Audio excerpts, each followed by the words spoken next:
अपा बात करो ना गाँव में कि आंखों में पानी मर गयो के लागे जाने ये प्रशासन रे आंख रो पानी खत्म हो गयो एड़ी स्थिति आ गई।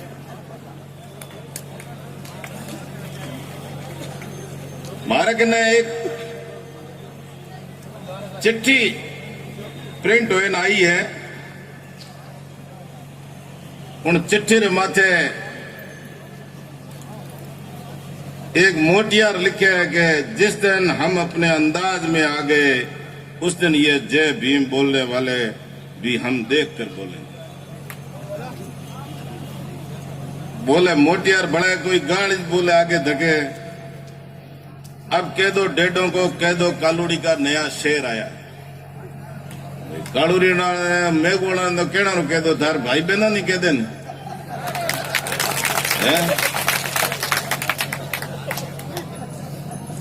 हैं?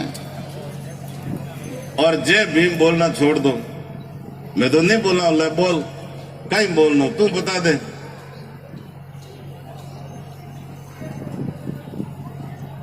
जय भीम बोलना छोड़ दो कहीं बोलना कह तो सही आप बोल। जागीरदारों वाली बोल। जागीरदारी तो मैं समझता हूं 1947 में खत्म हो गई है। साला जिंदा जिंदा कैसे कोई आदमी है कोई भूत है। मरने के बाद में तो भूत ही होते हैं। साली आत्मा भटकती है अभी तो ये जागीरदारी के लिए। वे हमें अपना आई जागीरदारी वास्ते तो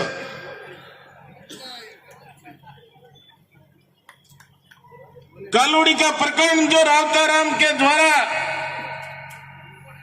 दर्ज किया गया था और उसके बाद में दिनेश ने दर्ज किया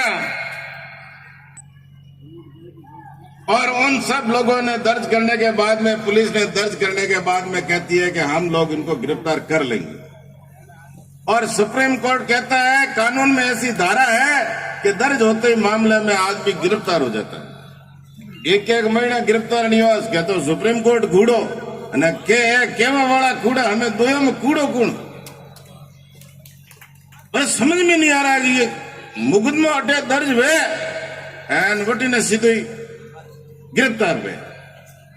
एडी के धारा लागोड़ी तो कौम क्यों नहीं करे कहने किया भी तो धारा है जो आगे पासी कर जो पूरी। हमें हाई कोर्ट दी थी ने गिरफ्तारी वास्ते रोक लगाई और रात रात जाए बेरो ने जाए हाथ गई डुपा शेर वे बेरो ने हाथ घाती हो गए। अरे कोई डुपा कोई बात है पूरी अणु ज्यादा कायर कोई वे जो बेरो माथे हाथ गाले वे रात रात 10 बजे बूढ़े डुपोड़ कोई मनो बोरे थे। अरे क्या मैं जागीरदार डब्बा करना जागीरदार थे तो जागीरदार एडा बैग है। जागीरदार बे वेता जो बेरो री रक्षा करता गांव री रक्षा करता टेम आता मातो प्रो देता वे राजा वेता जनो री बात करता। हमें देखिए गंदारे वीडियो के हमें मैं को गरीब रे कोई ठोके अब वो एसपी से मैंने बात की मैंने कहा कि लक्ष्मण जी वो बाढ़ जला दी थी। मैंने कहा बाढ़ किसकी कि बाढ़ पुरोहितों की थी। ठीक बात आप ये पता करो। मैंने पता कर लिया हमारे आदमी सब सारे के सारे हमारे आदमी में भर्ती है। कौन कौन भर्ती है मैंने कहा ये भर्ती है। फिर मैंने गुलाब चंद जी कटारिया से बात की उन्होंने भी कहा होगा एसपी तब कल कलेक्टर वगैरह यहां आए। ये सब जो लगातार जो हमले हो रहे हैं बार बार अपराधियों का मनोबल बढ़ा हुआ है। कल तो हाई कोर्ट के फैसले के बाद में बढ़ा और उसके बाद में तत्काल ये घटना का जन्म दिया। मैं ये कहना चाहता हूं इस मंच के माध्यम से मेरा आपके सामने प्रस्ताव है कि बाड़मेर के कलेक्टर बाड़मेर के SDM ADM SDO Balotra deputy additional SP सबको सस्पेंड किया जाना चाहिए। मेरा प्रस्ताव आपको मंजूर है? भाई बेरूलाल जी कहाँ है? ये प्रस्ताव पास किया लिखा कि सपा ने लिख दिया है। यस थैंक यू लिख दिया है, ये बात ज्ञापन में लिख दी गई है। अब कैसे लड़ना अपने को? कालोड़ी के लोग राणाराम जी, ये दिनेश और आताराम जी बाड़मेर आए थे। उदाराम जी हम जिला प्रमुख साहब के घर गए थे तो कहा कि कैसे करना है, तो मैंने उनको एक सुझाव दिया था मैं कि थोड़े गांव में ऊंट गाड़ा कितना है कि मोर गांव में एक ऊंट गाड़ा, तो मोरे वकील साहब अमित जी धंधे कियो कि 2-4 वे लाइन जो भाई जतरी तक अण गांव में सोनती नहीं वे उतरी तक अण गांव में थे अपने SC/ST रा परिवार लदेन बाढ़ में आवरा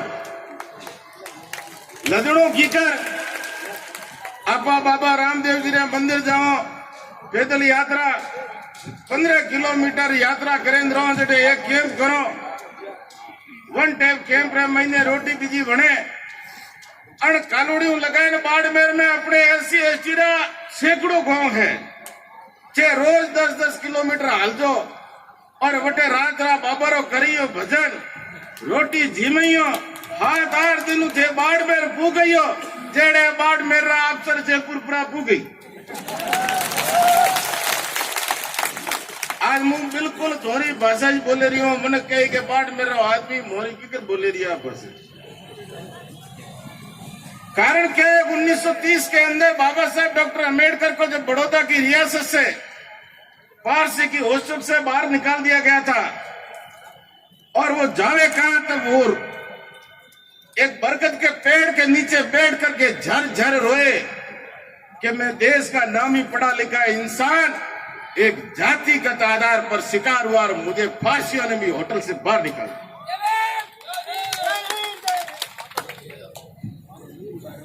खेतेश्वर जी महाराज री जे करता है मन वोट मांगवा आवे निर्मल दास जी वे अण कार्यक्रम री निंदा नहीं कर सकता कि भाई अणोरे माथे हम लोग क्यों मैं अणोरी निंदा करूं।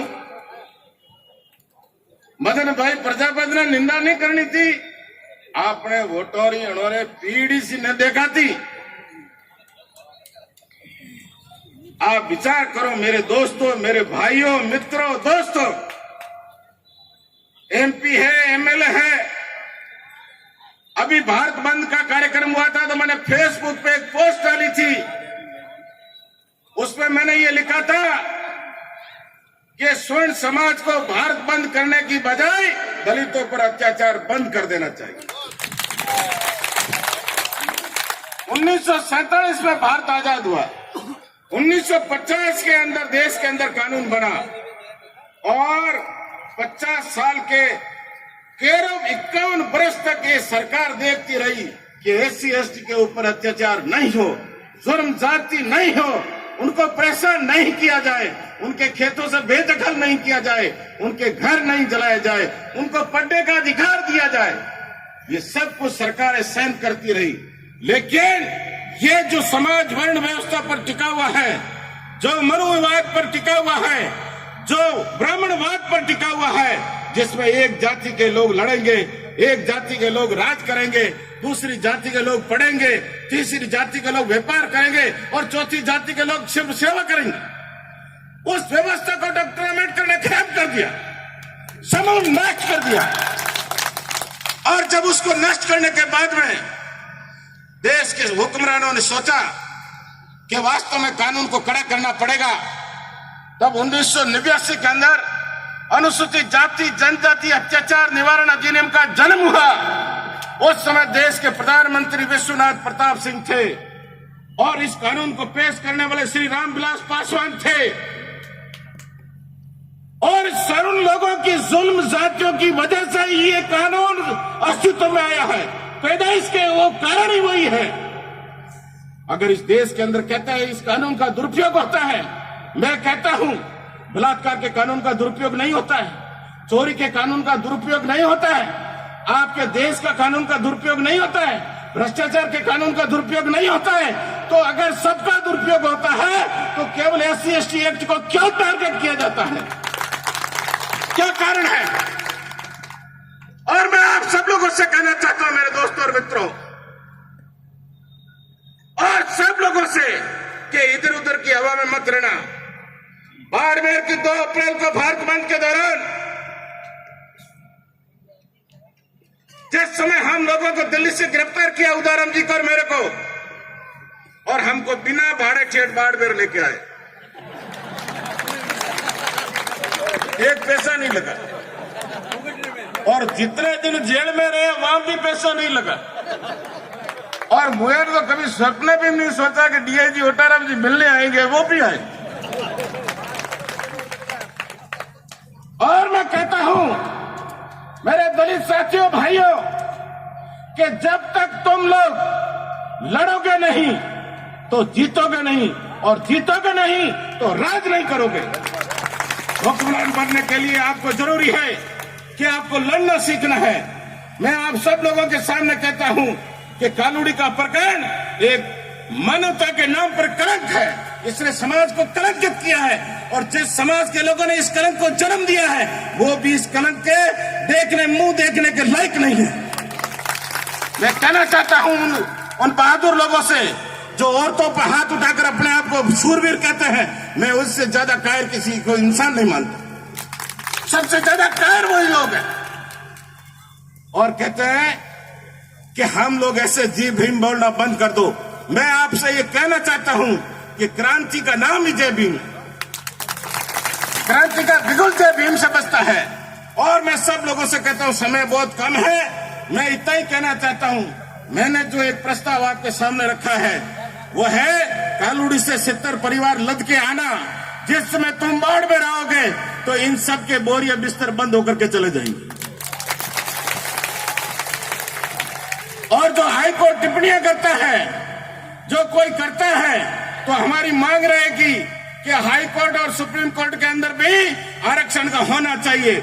जिसको वोट चाहिए वो हमारी बात को माने। अनुसूचित जाति जनजाति के लोगों की हाईकोर्ट और सुप्रीम कोर्ट में जजों की रिजर्वेशन होना चाहिए। इसलिए ये मांग हमारी ऊपर होनी चाहिए। हमारे जज होंगे तभी हम आगे बढ़ेंगे। मेरे भाइयों, इतना ही कहकर जय भीम। क्या हमसे टकराएगा? क्या हमसे टकराएगा?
जय भीम